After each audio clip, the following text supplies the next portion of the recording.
जय हिंद दोस्तों, आशा करता हूँ कि आप सभी स्वस्थ होंगे। आज हम आपको राजा जनक के जीवन की एक अद्भुत घटना के बारे में बताने जा रहे हैं। घटना कुछ इस प्रकार है कि मिथिला नरेश महाराजा जनक अपने राजभवन में शयन कर रहे थे। उन्होंने एक अद्भुत स्वप्न देखा कि मिथिला पर किसी शत्रु ने आक्रमण कर दिया है। संग्राम छिड़ गया है, मिथिला की सेना पराजित हो गई है, जनक बंदी हुए हैं। विजयी शत्रु ने आज्ञा दी, मैं तुम्हारे प्राण नहीं लेता, किंतु अपने वस्त्राभूषण उतार दो और इस राज्य से निकल जाओ। साथ ही घोषणा करा दी, जनक को जो आश्रय या भोजन देगा उसे प्राण दंड दिया जाएगा। राजा जनक सादे वस्त्रों में राजभवन से निकल पड़े। प्राण भय से कोई उनसे बोला तक नहीं। चलते चलते पैरों में छाले पड़ गए। कई दिनों तक अन्न का एक दाना भी पेट में नहीं आया।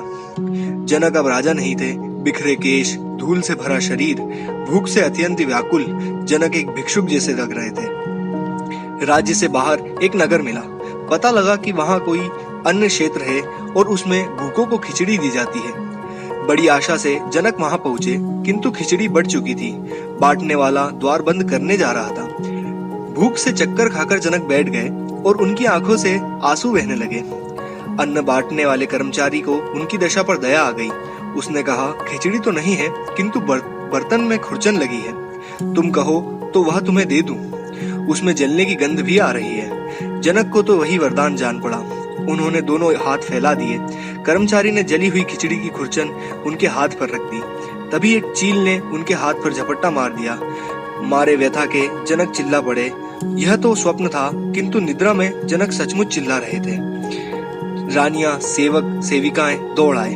महाराजा जनक अब देख रहे थे, वे अपने सुसज्जित शयन कक्ष में रत्न जड़ित स्वर्ण पलंग पर दुग्ध फेन सी कोमल शैया पर लेटे हैं। रानियां और सेवक सेविकाएं प्रस्तुत थे। वे अब भी मिथिला नरेश थे। वह सब देख जनक बोले, वह सच था या यह सच है? अब महाराजा जनक के सामने जो भी जाता वह उससे यही प्रश्न करते, वह सच या यह सच? चिकित्सक आए, मंत्रज्ञ आए और भी जाने कौन कौन आए, किंतु महाराज की दशा में कोई परिवर्तन नहीं हुआ। अचानक एक दिन ऋषि अष्टावक्र जी मिथिला पधारे। जनक ने उनसे भी वही प्रश्न किया। अष्टावक्र जी ने पूछा, महाराज, जब आप सादे वस्त्रों में भिक्षुक के वेश में खड़े थे, उस समय राजभवन, आपका राजवेश, ये रानियां, राजमंत्री, सेवक सेविकाएं थी? महाराज जनक बोले, भगवान, उस समय तो विपत्ति का मारा मैं शुद्धित भिक्षुक मात्र था, और जागने पर अन्न क्षेत्र, आपका कंगाल वेश, खिचड़ी की खुरचन और आपकी श्रद्धा थी? भगवान, बिल्कुल नहीं राजन। जो एक काल में रहे और दूसरे काल में ना रहे, वह सत्य नहीं होता। आपके जागृत में स्वप्न की अवस्था नहीं है, इसलिए वह सच नहीं है, और स्वप्न के समय वह अवस्था नहीं थी, इसलिए यह भी सच नहीं है। न यह सच है न वह सच है। भगवान, तब सच क्या है? जागृत में, स्वप्न में और सुषुप्ति के साथ साक्षी के रूप में आप रहते हैं। अवस्थाएं बदलती हैं, किंतु उनमें उन अवस्थाओं को देखने वाले आप नहीं बदलते। अतः आप ही सच हैं और केवल यह आत्मा सच है।